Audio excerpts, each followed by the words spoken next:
E daqui a pouco então também vamos saber a posição da psicóloga da Inês Raposo. Exatamente. Olha, o e vídeo o seu envolvimento então neste projeto, claro, a seguir a este vídeo. Vamos então assistir ao vídeo.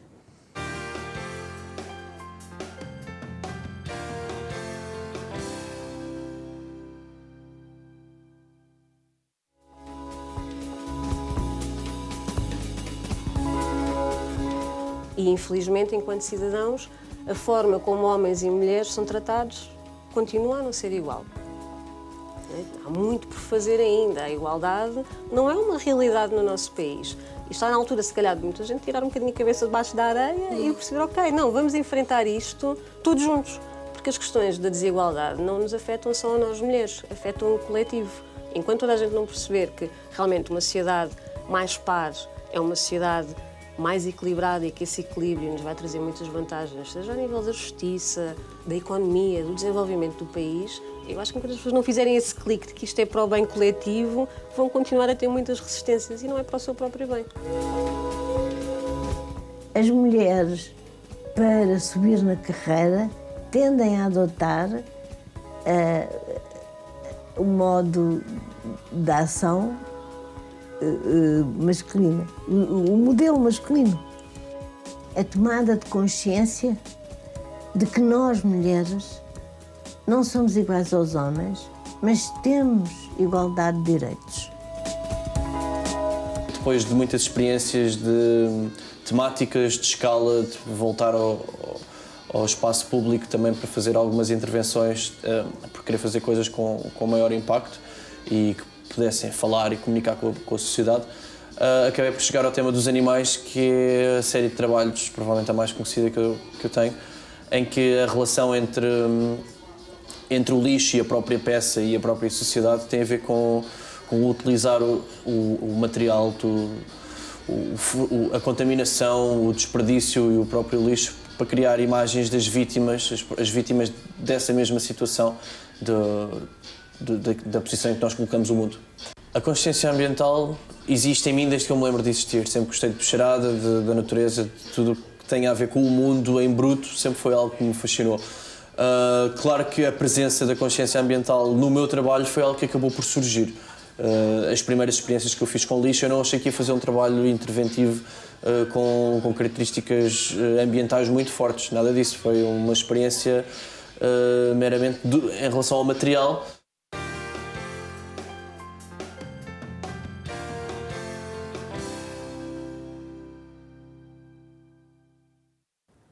Ora, muito bem, então cá estamos nós, com o seu programa Manhãs na TV. Nós vamos continuar aqui, então, Eles a já conversa. sabem que eles já lá estavam antes do vídeo. Pois, já sabem sei, onde é que exatamente. Só para lembrar. Então, distraídos. estas entrevistas, não é? Qual foi o grande objetivo de colocar estas pessoas a falar sobre estes temas que elas próprias dão a vida delas por eles? Porque aqui, em parte na parte da igualdade de género, aquilo que existe muito e existe ainda, apesar de em termos legislativos e em termos de o que parece moralmente correto, podemos alegar que em Portugal existe essa igualdade de género, mas não há, de facto, não existe essa igualdade de género. Tanto que continua a haver situações, cada vez se trabalham mais sobre as leis para proteger as mulheres em termos laborais, em ter mulheres que têm a mesma função, o mesmo trabalho, a mesma experiência e currículo, ter os mesmos ordenados, ter os mesmos direitos. Ou seja, a igualdade de género não é só nos países menos desenvolvidos que é um problema, nós continuamos a ter isto em Portugal e há que ter noção, por isso é que nós apostamos este ano em trazer essa campanha e trazer estas pessoas que têm um papel importante.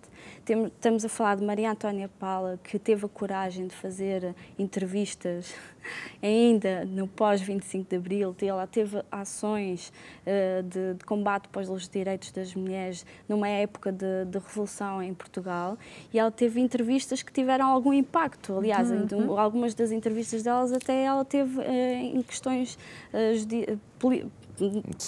teve quase a ser presa. Pronto.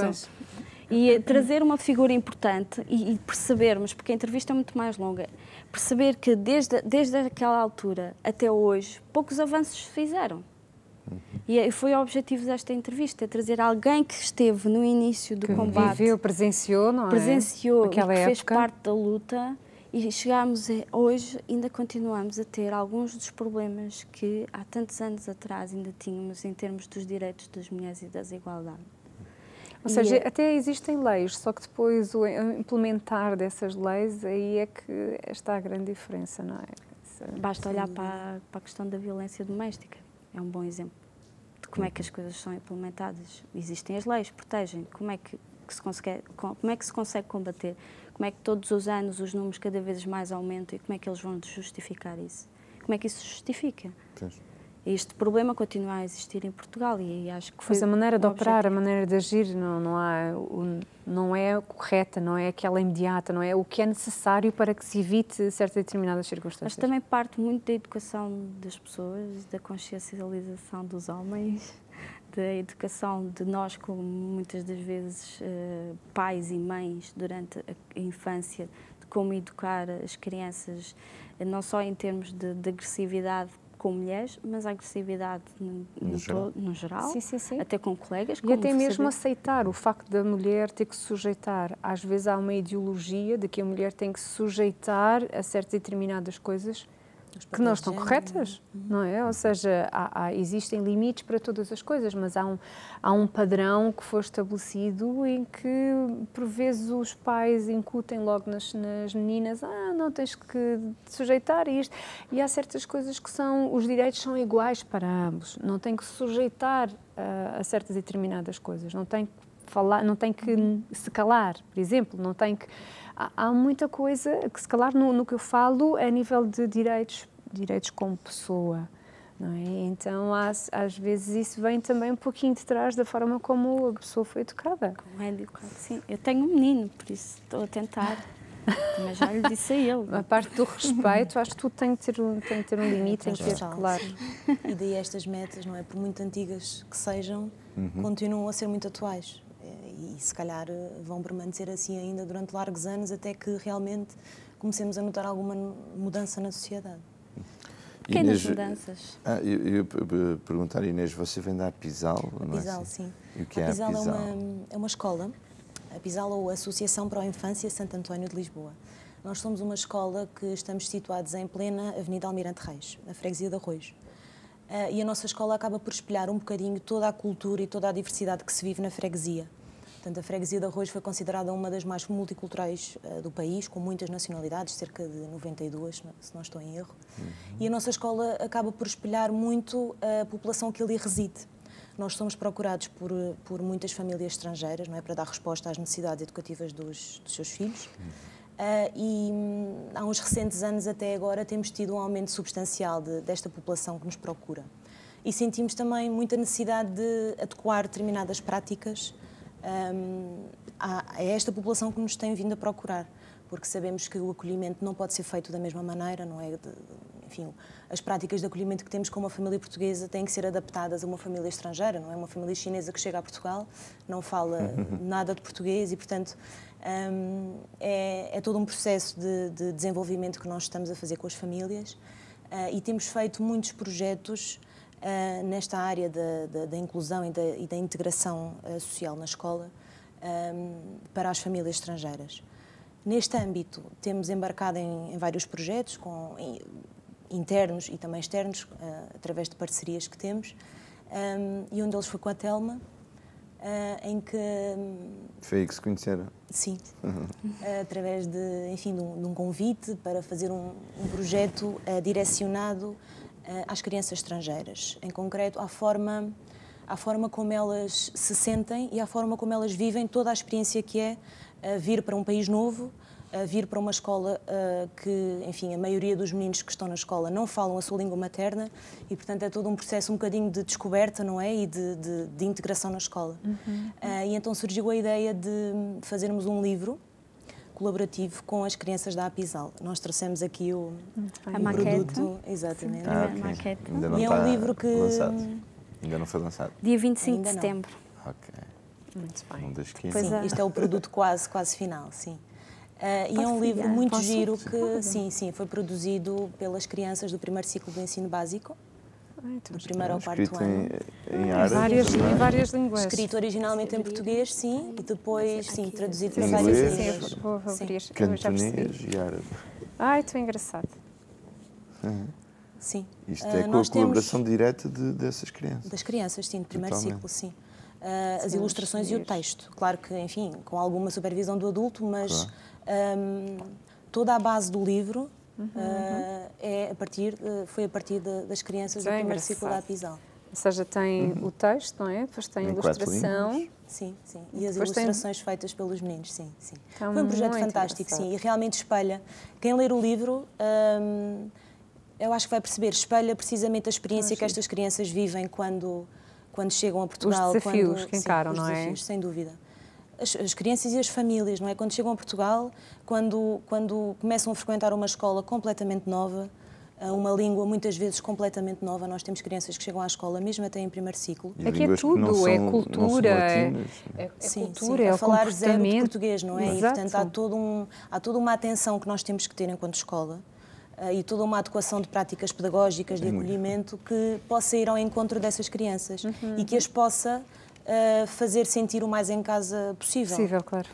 Sim, É sim. engraçado que ainda ontem, na apresentação das turmas, o diretor de turma da minha filha, mais nova, veio falar com ela e disse: Sara, olha, vou-te pedir um favor.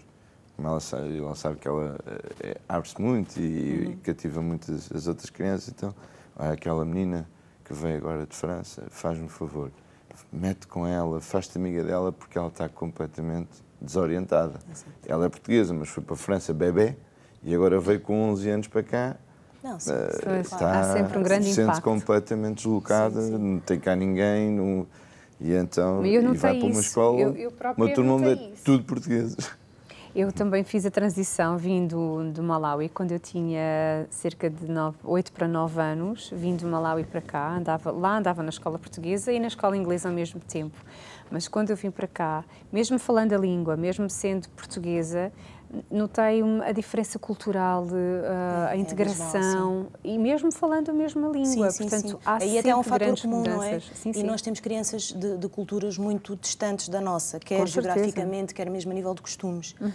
E notamos que realmente, mesmo que elas ingressem no início do ano letivo, em setembro, não é?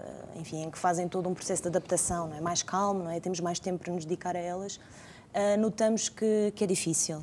E nós também temos crianças que ingressam, por exemplo, em maio, abril. Pois, a meio do Sim, ano? sim, ou- a meio do ano, Claro. não é? Já com todos os processos implementados, não é? Com todas as... E não há muito tempo para conhecer a escola, para conhecer os pares, para conhecer os professores, mas ainda assim, e essa prática que estava a falar, a prática tutorial, não é? De alguma maneira sensibilizar as crianças para... enfim, para as crianças novas que chegam Integrar. e, sobretudo, para aquelas que chegam, enfim, sem base, sem qualquer expectativa acerca daquilo que vai ser a escola. Pois.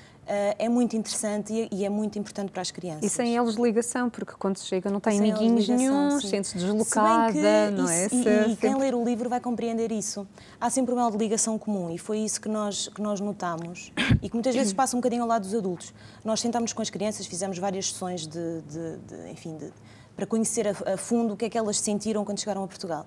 E houve uma coisa que foi comum a quase todas as crianças que disseram, que foi o brincar é a linguagem comum deles. Foi muito Tão interessante. engraçado. Sim, muito interessante. Isto às vezes nós achamos que, ok, a criança vem, chega para a escola, não sabe nada, está um bocadinho desorientada, mas se nós formos ao recreio, ao espaço comum, eles encontram forma de comunicar. Sim, ainda que não falem nada da língua Nem que seja dos outros. apanhada, não é preciso falar. Apanhada, sim, e há brincadeiras que são, enfim, não direi Universais, iguais, mas pois, mas terão muito aspectos muito semelhantes em Portugal, no Japão, na China, no Nepal, e portanto eu acho que isso é o mais importante de tudo, é nós notarmos que realmente as crianças encontram uma linguagem comum através da brincadeira, não é? Do convívio, e isso é muito genuíno, é muito espontâneo.